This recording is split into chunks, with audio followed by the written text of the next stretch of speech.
देखिए, हमको लगता है कि राजनीति में और स्पेशली जब चुनाव आता है तब आरोप और प्रत्यारोप हर समय हर किसी पे लगते रहते हैं। ये कोई नई बात नहीं है। इसको लोग एज अ टूल यूज करते हैं मीडिया में अपना रेलेवेंस बनाए रखने के लिए। ऐसे में हमने जो आरोप वो लगाए हैं उस पे हम, मेरे पिताजी और मेरी मदर इन लॉ, ये सब लोग पहले भी इस पे जवाब अपना अपना पक्ष इस पे रख चुके हैं। लेकिन वो बार बार जिस तरीके से आरोप लगा रहे हैं, हम फिर कह रहे हैं कि सारे आरोपों का कोई आधार नहीं है।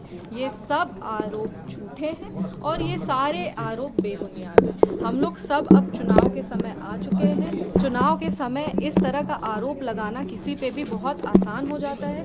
सभी लोग एक दूसरे पे आरोप लगा रहे हैं और सभी लोग इस आरोप के बंदिश में जनता को घुमाने का प्रयास कर रहे हैं। हम अपने तरफ से ये जरूर कह सकते हैं, पूरी ईमानदारी के साथ कह सकते हैं कि सारे आरोप झूठे हैं, सारे आरोप बेबुनियाद हैं और इन सारे आरोपों का कोई आधार नहीं।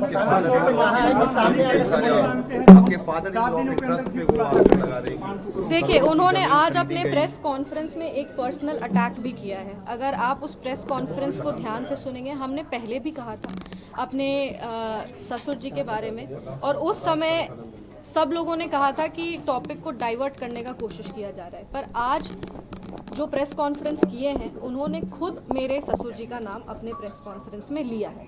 उन्होंने मेरी सासू माँ का भी नाम प्रेस कॉन्फ्रेंस में लिया है और उस ट्रस्ट से रिलेटेड जितने और 2-3 लोगों का नाम उन्होंने लिया है।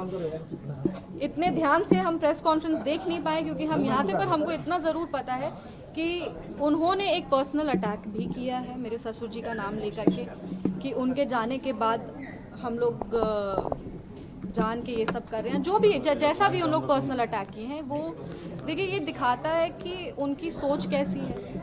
मेरी मदर इन लॉ राजनीतिक परिवार से वो आती नहीं है। वो कभी भी पब्लिक लाइफ में वो रही नहीं है, ना ही वो कभी ऐसे प्रेस कॉन्फ्रेंस हो या मीडिया के सामने आना हो, इस तरीके से वो कभी भी आके पहले बात नहीं की। लेकिन जब उन्होंने आरोप लगाए थे, जब उन पर आरोप लगे थे, तब वो अपने स्तर से जितना बोल सकती थी मीडिया में आकर के, उन्होंने अपने पक्ष को रखा।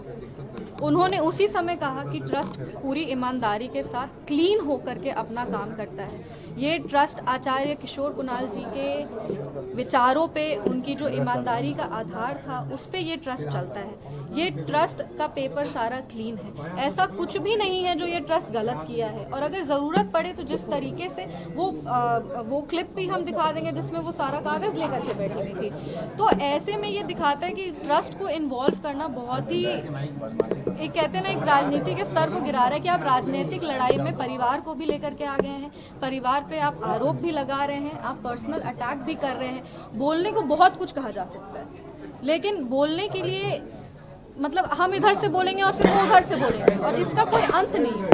पर हाँ, जहाँ तक ट्रस्ट की बात है, ट्रस्ट अपना पक्ष भी रखेगी। ट्रस्ट ने पहले भी, मेरी मदर इन लॉ, मेरे फादर और हम तीनों पहले भी मीडिया में आके कहें कि ये आरोप बेबुनियाद हैं, ये झूठे आरोप हैं, इसका कोई आधार नहीं है। कोई इस आरोप की कोई, एक होता ना बेस, इसका कोई बेस नहीं है। हम आज भी कह रहे हैं कि उन्होंने फिर ट्रस्ट को इन्वॉल्व करके कहा है और ट्रस्ट आने वाले समय में, अभी हम पूरा प्रेस कॉन्फ्रेंस ध्यान से देखेंगे। एक, हम लोग ट्रस्ट के जितने भी लोग हैं, हम ट्रस्ट से डायरेक्टली रिलेटेड नहीं है। ट्रस्ट के जितने भी लोग हैं, वो जो भी फैसला लेंगे आप सबको सूचित कर दिया जाएगा।